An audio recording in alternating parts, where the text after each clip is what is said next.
Constituency, जो भी हमने वहाँ पे विजन रखा है, चाहे हार है चाहे जीत है, मैंने उस समय चुनावों में भी कहा था कि चाहे हार है चाहे जीत है, हम वहाँ के लोगों के साथ खड़े हैं। आज भी खड़े हैं, कल भी खड़े थे और आगे भी खड़े रहेंगे। और वहाँ की जो डेवलपमेंटल ट्रैजेक्टरी है उसको आगे ले जाने में निरंतर अपना योगदान हम देते रहेंगे और बड़े इंफ्रास्ट्रक्चर प्रोजेक्ट्स वहाँ के लिए लाने में हम पूरा प्रयास आने वाले समय के अंदर करेंगे। Thank you. नहीं, निश्चित तौर से देखिए, सबसे बड़ा बात तो ये है कि अयोध्या लोकसभा सीट ही भाजपा के हाथ से निकल गई। ये अपने आप में एक बहुत बड़ा प्रश्न चिन्ह है।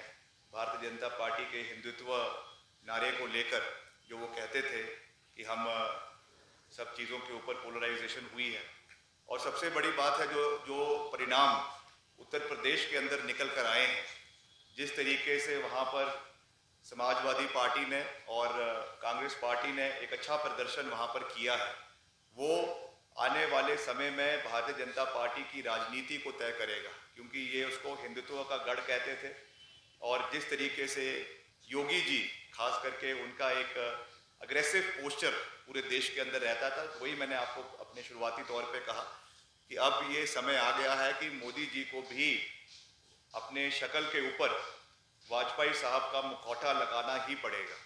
और ये जनता ने उनको इस बात के लिए मजबूर कर दिया है, क्योंकि पहले तो 2 टर्म्स में उन्होंने किसी के साथ बात करी नहीं।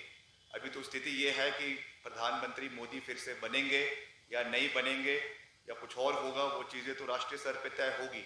मगर एक बड़ा मैंडेट देश की जनता ने दिया है, एक मैसेज दिया है, और उस मैसेज को हमें सबको स्वीकारना है। हम तो हिमाचल की बात कर सकते हैं, जिस परिप्रेक्ष्य में लोकसभा का परिणाम 4 सीटों पे आया है, उसे हमें स्वीकार करना है। उसमें फॉल्ट लाइन्स कुछ रही है, उस पर हम आने वाले समय में कार्य करेंगे। मगर एट द सेम साइड जो उन्होंने हमारी सरकार को स्थिर करने का प्रयास किया, इसको गिराने का प्रयास किया, आज उसके खिलाफ मैंडेट लोगों ने दिया है।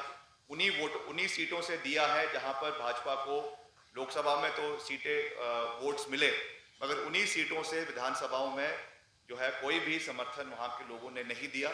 और यहाँ पे कांग्रेस पार्टी में हमारे माननीय मुख्यमंत्री ठाकुर सुखविंदर सिंह सुक्खू में और कांग्रेस पार्टी की हाईकमान में अपना जो है वो विश्वास जताया है, और निश्चित तौर से इस चीज़ को दर्शा दिया है कि हिमाचल में खरीद फरोख्त की राजनीति जो है वो चलने वाली नहीं है। ये क्लियर मैंडेट जो है वो भाजपा को हिमाचल की जनता ने और जहाँ जहाँ ये उपचुनाव हुए हैं वहाँ की जनता ने दिया है।